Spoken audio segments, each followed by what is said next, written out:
گرامی وقار نوجوان کو یہ چاہیے کہ حضور صلی اللہ تعالی علیہ وسلم کے اخلاق پر اگر وہ چلنا چاہے تو میرے نبی سے پوچھے آقا سب سے زیادہ برکت کون سے نکاح میں ہے؟ حضور نے فرمایا ان اعظم النکاح برکتن ایسرہ مؤنتن او کما قال رسول اللہ صلی اللہ علیہ وسلم. میرے آقا صلی اللہ تعالی علیہ وسلم کی حدیث ہے، فرماتے ہیں سب سے زیادہ اس نکاح میں برکت ہوگی جس نکاح میں خرچہ کم کیا گیا ہو. حضور پاک صلی اللہ علیہ وسلم نے فرمایا. اب اس کا مطلب کنجوسی نہیں، بخالت نہیں، جس کی جتنی حیثیت ہے اس اعتبار سے کرے، اپنی حیثیت سے زیادہ ٹانگ بھی نہ پھیلائے، اور اللہ تعالیٰ نے نعمتیں دی ہے تو بخالت بھی نہ کرے، غربا اور مساکین کو خوب کھلائے. اس لیے کہ اللہ کے نبی صلی اللہ تعالی علیہ وسلم کے تقریباً 11 نکاح اس میں سب الگ الگ قسم کے ہوئے ہیں. جب حضرت خدیجہ سے نکاح ہوا تھا حضور کی عمر 25 سال کی تھی اور آپ تجارت کر رہے تھے اور تجارت کا مال تھا.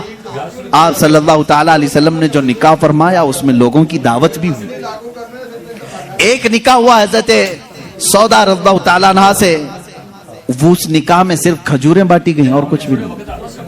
پھر حضور صلی اللہ تعالی علیہ وسلم نے حضرت زینب سے نکاح کیا، حضرت میمونہ سے نکاح کیا، اس میں تو بکرا ذبح کر کے ولیمہ کیا حضور پاک نے، اور اتنی بڑی دعوت کسی اور میں نہیں. کیوں؟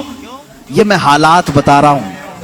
جب تمہارے پاس مال تھا یا مال آیا ہے اس اعتبار سے تمہیں کرنے کی اجازت ہے، اور جب نہ ہو تو قرضہ لے کر کے دکھاوا کرنے کی اجازت شریعت نے نہیں دی ہے.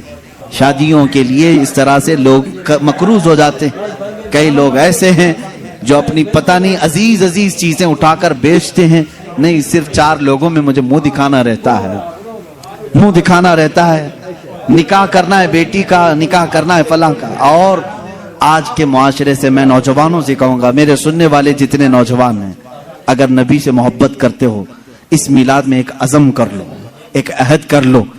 ہم میں سے جس کا نکاح ہوگا، ہم جس سے نکاح کر رہے ہیں، ہم سسر کے لیے بلا بن کے نہیں اتریں گے. ہاں آج بہت سارے داماد بلا بن چکے ہیں، بلا ہیں، وہ وبا ہیں، اس لیے کہ بیٹی ایک بار دیا ہے اور یہ بیماری زندگی بھر کی لگا لیا ہے. ہاں کئی لوگ ہیں ایسے. کڑوی ضرور ہے میری بات، جس نے اپنی بیٹی دیا ہے اور وہ پیچھے لگ گیا ہے. کل ہی ایک خاتون میرے پاس آئی، شادی ہو کر کے اس کے 9 سال ہوئے ہیں، بچے بھی ہیں.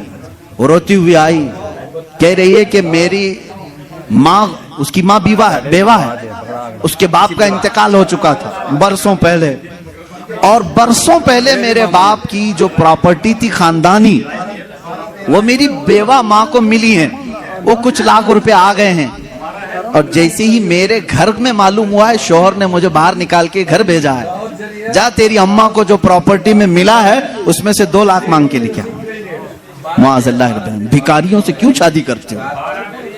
اس طرح کے لوگ جو اپنی عورت پر اپنا محل سجانا چاہتے ہیں ان کی حیثیت بہت ذلیل ہے، بہت ذلیل. میں آپ کو بتاؤں، تم برباد ہونا چاہتے ہو، جس کی خواہش ہے وہ مجھ سے پوچھ لے، میں بتا دوں. توبہ استغفر اللہ، کوئی نہیں چاہے.